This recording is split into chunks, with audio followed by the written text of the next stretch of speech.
Hello and welcome. We are Team Discode and we are excited to tell you about our project. Our client this semester has been Yalty Software, a startup company that aims to solve problems within the e-retail ecosystem using a mobile game and e-couponing. Ultimately, their goal is to create a better way for e-retailers to acquire customers and improve conversion rates. During this presentation, I will tell you about Roam, the educational mobile game for kids that Team Discode built. In their brief, Yalty Software asked us to build an engaging and educational mobile game for children aged 2 to 5.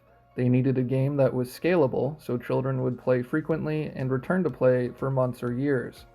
Given the rapid cognitive and physical development of children, how could we make a game that would be engaging for both 2-year-olds and 5-year-olds? After conducting research and consulting expert faculty members Dave Fracchia and John Festinger, we decided to build an engaging mobile game for children aged 4 to 6 that would focus on fun first and education second. Prior to the beginning of the term, Yalty Software implemented a user management API. By making GET, PUT, and POST calls to their API, users can register, verify their email address, sign in, forget and reset their password, and update their account details. The user management interface that you see here enables parents or guardians to create one account through which one or many children can create a unique profile.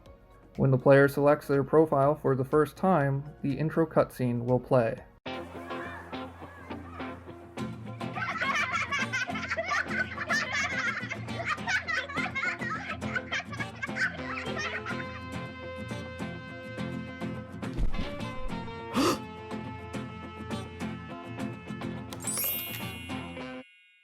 This screen, which we call the pre-hub, is the first screen that players see after selecting their player profile. At the center of this screen is a map that acts as a portal to different worlds. We focused on producing a vertical slice and developed 2 worlds, Dino World and Art World. Each world features any number of quests, which in turn each feature any number of mini-games. After selecting a world, players are free to explore however they choose. The theme of each world informs the narratives for its quests. We created contextual minigames that are designed to fit the narrative of each quest. By including a narrative and contextual minigames, Roam creates an imaginative and immersive experience that should appeal to a child's creative sense of make-believe. In addition, a focus on narrative provides opportunities to teach lessons about empathy and compassion. This minigame, Gems Digger, features an interactive tutorial, whereas the other 3 minigames feature animated tutorials. The learning objectives of this game are based on the BC mathematics curriculum for kindergartners. By playing Gem Digger, children can learn about colors, shapes, and numbers. You will notice that incorrect shapes or colors shake left and right before being returned to the ground. By including tutorials and visual feedback, we hope to make the game mechanics easy to learn so that children can focus on having fun. Yes, we did it! Yes, we did it! Great job. Here's the map. This is where we're going. Let's go! Yummy food! In addition to teaching traditional subjects inspired by the BC curriculum, Team Discode also wanted to teach players of Roam about non-traditional subjects like empathy and compassion. You will notice that the dinosaurs in this game say, "Yum," flash green, and smile when they are fed the food that they like. Conversely, when fed food that they don't like, the dinosaurs say, "Yuck," flash red, and cry. In this game, if food runs out before the dinosaurs are fed, it will regenerate so that players never lose. In fact, all 4 minigames are designed to have no losing condition. This decision is based on our research, which showed that punishing players makes them less likely to learn. Oh no, oh no, oh no. My gallery is dirty. Someone broke the instruments and I need to get all the notes back. Can you help me? Unlike the user management interface, which is designed in the new Morphic style for parents and guardians, in-game aesthetics are playful, colorful, kid-friendly, and immersive. Similarly, the typefaces used throughout Roam, like the typeface used in this game, are fun and playful. The first design of this game featured a directional control pad to move the character.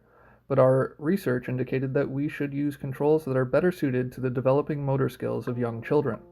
Similarly, the original joystick controls in World Exploration were replaced with touch and go controls.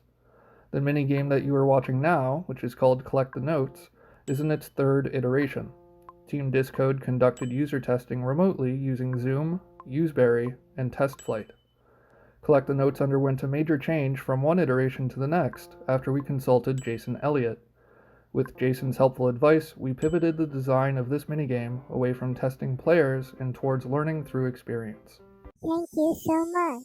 You want to see my gallery? Let's go.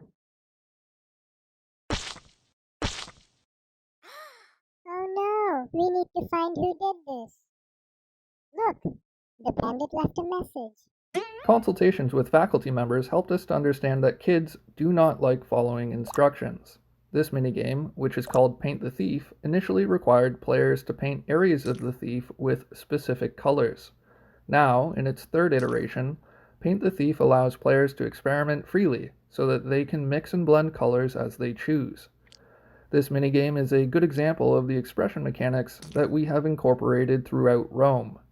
It is also a good example of controls designed to accommodate the developing motor skills of young children. In the design documentation, we have included ideas to help our client expand each of the minigames as they continue to develop Rome. For example, this minigame could be expanded by allowing players to save their paintings such that the raccoon could be painted multiple times. Thank you for listening. We would like to give a big thanks to all the faculty members at the CDM, and a special thanks to Rachel Relf, Dave Fracchia, John Festinger, and Jason Elliott. We are happy to answer any questions that you might have.